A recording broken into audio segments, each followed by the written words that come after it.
Hey man, what's up? What's happening? You already know who it is and what it is. It's your boy Nephew Q, host of Conversations with Q. But before I get into today's installment, I need everybody to make sure you like, share, and subscribe to the YouTube channel Conversations with Q. But if you can't do that, then make sure you download the podcast on all major podcast streaming platforms and tell a friend to do the same thing as well. Now, let's get into today's installment. I know it's been a while since I did an episode, but life got in the way. But life is in the way for everybody, so no excuses. But it is what it is. But today I want to talk about being toxicity. Now, GloRilla recently came out. The rapper GloRilla just came out recently with some comments about staying toxic. And I fuck with GloRilla. I just got put on to her back. I know I'm late to the party, but it's whatever. I'm old. I don't care. I got put on to GloRilla back in December when my daughter was visiting me, and we was riding, and a GloRilla and Cardi B song came on. I was like, okay, what is this? That shit is jumping. I was playing that shit back to back. But anyways, that's neither here nor there. But she had some comments about being toxic in your 20s. If you haven't heard the comments, she did the story on her Instagram, and it got a lot of reviews, a lot of comments, a lot of controversy back and forth or whatever about being toxic. If you haven't heard it, here's the clip right here. Check it out. Hey ladies, how are you? I'm gonna call my twin, and I just want to let y'all know, be toxic for the rest of your 20s. You only get one life. Live your toxic 20s. You never get to be 20 years old, 21, 22, 23, 24, none of that ever again in your life. Be toxic, because don't get in your 30s thinking you could just go slashing tires and doing all this crazy shit. You too old for that now, and you too mature. Be toxic for the rest of your 20s. And if you delusional, turn that shit up a notch. Enjoy the rest of your 20s. You only get to do this shit one time. So that was GloRilla telling women to be toxic in your 20s. Now, normally I wouldn't advocate for people being toxic, but in this situation, in this circumstance, I agree with GloRilla. Like, in your 20s is when you're supposed to be young and dumb and full of cum, and you can use that excuse of being young and dumb to do some of the shit that you doing, to do some of the wild out shit that you doing. And to be quite honest, I agree with her. In your 20s, you should be. Let me back up. I would not recommend you do toxic shit. I would recommend that you think first.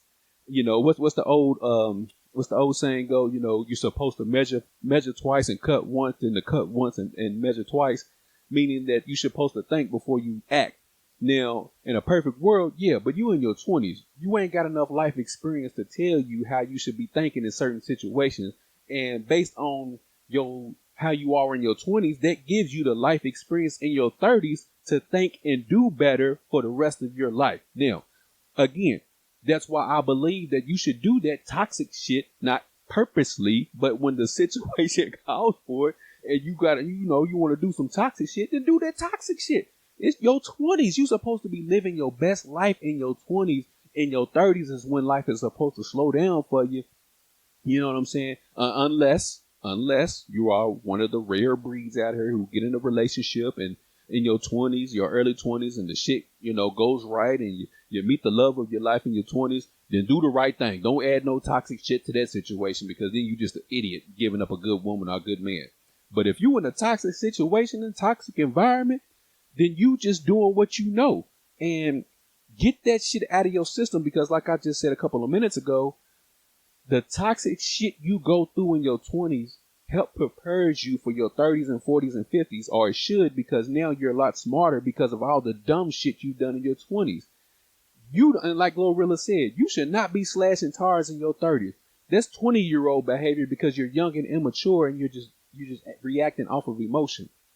But after your 30th birthday, you should have more ration in your logic, in your thinking, and knowing that, you know what, this chick or this dude ain't even worth all that. It ain't worth me going over here keying up his car. It ain't worth me over smashing his windows. It ain't worth me, slashing his tires. And, for dudes, it ain't worth you doing whatever it is y'all dudes do. I'll give you a story about myself in my 20s and how toxic I was in my 20s. Now, if you follow the other podcasts I've done before, he said, she said, I've told this story before, but if you never heard it, I'm going to tell it to you today right here. In my 20s, I pissed in my baby mama's sneaky link car in my 20s. Like, that's toxic shit, because me and my baby mama, we were no longer messing with each other at that particular time, but I was just so, I don't know if jealous was the word, emotional. I don't know what the word is, because we, like I said, it'd be different if me and her was still kicking it and, you know, she had some other dude. And I'm like, damn, what's up? What's going on with this shit? But like I said, we weren't even kicking it at this point in time. So I don't even know why I reacted the way I reacted. But anyways, the story goes like this real quick one time for the one time if you've never heard it. Pissing in my baby mama sneaky link car. Now, let's see. My oldest daughter, she's 14. And so this story takes place when she's about 3. Maybe she's about 3 years. I know she wasn't in school yet, so it's at least under 6. But I know it wasn't at least 6. I know it wasn't. So it was in her toddler stage when this happened. So anyways, I was working at the airport here in town, and when I worked at the airport, I used to get off really late at night, sometimes 1 or 2 o'clock in the morning. But on this particular night, my supervisor had let me go, well, let a bunch of us go home early. It was like 11 something. He was like, hey, man, y'all go ahead going home. We only got 1 flight left. Some of y'all can go ahead on that. And he was like, Q, I know you get up early for work. You can go ahead and go on up out of here too. So I'm like, all right, cool, bad. So I leave work. I leave the airport. Now, when I leave the airport, on my way home, I pass by my baby mama's exit, right? So it's not like I made a out of the way trip to go past her, you know, exit, but I had to go at this time. I had to go past her exit to get home. So I'm driving, and God damn it, that women's intuition shit y'all got, it hit me hard. So I'm driving, and something told me, hey bro, stop at your baby mama's house. And this was like 11:30 at night. So something told me, drive by your baby mama's house. So I drive by. So I take the exit, right? And the funny part about this whole entire story is that my baby mama sneaky link, when I got off the if you're not in Lexington, it's called New Circle Road, but when I got off the New Circle Road and took the Tates Creek exit, my baby mama sneaky link, little did I know, he was right behind me the whole entire time. No, he didn't work at the airport or nothing like that, but that's just how crazy the universe works. So I get off the exit and I'm going down Tates Creek Road, and you know I'm getting to oh shoot, hold on, I'm trying to think. I'm getting to her. I'm trying to think of the street name to where she lived at. I can't think. Armstrong Mill. That's where it is. Armstrong Mill. So I make the turn, and I get on Armstrong Mill, and I'm going to my baby mama's apartment or townhouse, and I'm noticing every turn I make, there's this car behind me making the same exact turns, and I'm like, so when I get to the 4-way stop right before my baby mama's townhome, I go straight through, and the car goes straight through too. And it was at this point in time, I thought to myself, hold on, I know that's not. It can't be. I know that's not. So anyways, I pull into the townhouse complex and park my car. Well, I pull into the complex and I pull my car around to where I can see out of the complex so I can see who's coming in. So I'm like, I know this ain't him. Because I knew she was messing with somebody, but I just didn't know who. But I said, I know this ain't him. So I'm sitting here watching. I'm just sitting there watching. So the dude pulls into the complex. He parks his car. So I'm like, okay, let's see where he goes. So he gets out of his car. And I'd be damned if he didn't walk right to my baby mama's apartment complex to the back door and walk in there. Oh, hell no. So I call my baby mama. I'm calling my baby mama. Now, keep in mind, this is 11:30 at night. I'm calling. And I'm like, and she finally pick up. She's like, what you want? I said, what are you doing? She's like, your bitch, what do you want? I said, where's my daughter at? She's at her room sleep. I said, I know you ain't got some nigga up in that house with my daughter there. I know you ain't sitting out here stalking me and da. Why you worried about who's up in my house? Da. So we going back and forth. She hangs up or whatever. So at this point in time, motherfucker, I am elated. I am fucking pissed at this time. I'm like 27, 28 at this time. 27, 28 is about this time. And so I am fucking pissed at this point in time, right?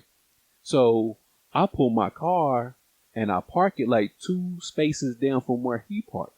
So I'm going over to his car because I'm like, I almost see what the fuck this is. So at this point in time, I call my partner, my homeboy Dro, right? And I'm explaining to him the situation. And I'm like, man, I want to slash his tires. I said, I want to bust his window out. And he's like laughing on the phone. And he's like, man, you can't do that, bro. And I'm like, why not? He's like, man, you do that. What if he press charges? You go to jail. You know, your daughter got to see that. That's more shit for you. He's like, dog, you can't do that. So I was like, man, fuck. So I jiggled the homeboy's driver's side door, and it was unlocked. And I'm on the phone with Drew. I said, his door's unlocked. So I'm getting in the door. And he's telling me, Q, just go home, bro. Yeah, you know, I'm 27, 20. I ain't trying to hear that shit. So I'm going through his car, and I see he got mail in that motherfucker. So I'm looking through the mail, because I'm like, I'm going to see where this motherfucker live, because I'm going to pull up on his ass. You know, keep in mind, I have no business trying to fight this dude, because he ain't do shit to me. He ain't do shit to my daughter. But again, when emotions is high, logic is low, and you young, you in your 20s, toxic. So I said, ooh, I found where he live at. So I'm writing down his address, blah, blah, blah, blah, blah. And keep in mind, I'm out here for like 10 to 15 minutes. And to rewind back to the conversation I had with my baby mama, I forgot to leave this part out because it's very key. I was like, tell a nigga come outside. Tell a nigga come outside. And she was like, you always trying to start some shit. I ain't going to tell him to come outside, blah, blah, blah. I ain't going to do all that. And a part of me should have just went up to the fucking door. But again, my daughter was in there. So who knows how that situation would have turned out if I went to the door. Who knows? Maybe he had a gun. I don't know. But at that point in time, I just told her, tell him to come the fuck outside. And I don't know if she ever told him she was on the phone with me. I don't know if she ever said anything to him about, me being out there, but she was just adamant on telling me she's not telling him to come outside. So anyways, fast forward back to me being in the car. I'm in the car, whatever. I'm still in there. Keep in mind, I'm still on the phone. I'm still on the phone with my homie Dro, and I'm going through his shit, and he's telling me to go home, and he's telling me, nah, Q don't do this, Q don't do that. So I got to a point where I was like, well, can I piss in this car? And my homeboy Dro started cracking the fuck. Like, he was super laughing super hard. And he was like, yeah, man. If you know Dro, he was like, yeah, man. Just go ahead, man. Go ahead, yeah. So I said, cool. So, and keep in mind, this was in the summertime. So in the summertime, it's like still 70, 80 degrees at night. Even at 11:30 at night, it's still 70, 80 degrees at night. So I opened his back door, pissed all in his back seat while I'm on the phone with Dro, shut the door, got my whip, and went on home. Toxic shit in my 20s. Now, would I dare do that shit in my 30s, or my 40s, or my 50s? Hell no. For one, I ain't got time, energy, and effort to be doing all that shit. For two, I don't even fucking care that much. And for three, I ain't that damn toxic no more. I may be toxic, but I ain't that fucking toxic no more to where I'm, doing that type of shit. But the point I'm trying to make to you is, do that shit in your 20s. Get that shit out of your system so you know better, learn better, and do better. And like I said earlier, the decisions that you make in your 20s will help you make better decisions later on in life, because now you have life experience to draw from to help you realize you don't need to be doing that dumb shit no more. And you can also give some life advice to other young motherfuckers to try to help them avoid doing dumb, toxic shit that might make them end up in an even worse situation than what might need to be, jail, death sometimes, because let's keep it real. Some toxic situations do lead to death. Jail as well. So although I agree with GloRilla, I would recommend you not do toxic shit.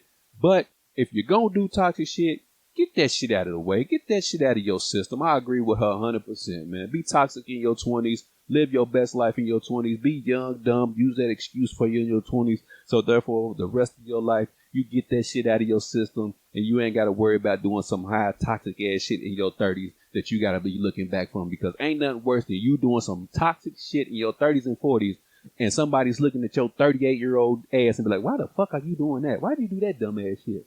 and you ain't got no damn answer because you know damn well you ain't supposed to be doing that at your stage and age.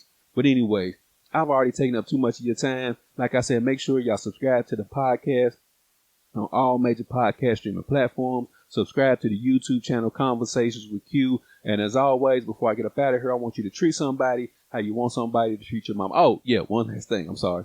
I asked my baby mom about this situation maybe about 4 years ago.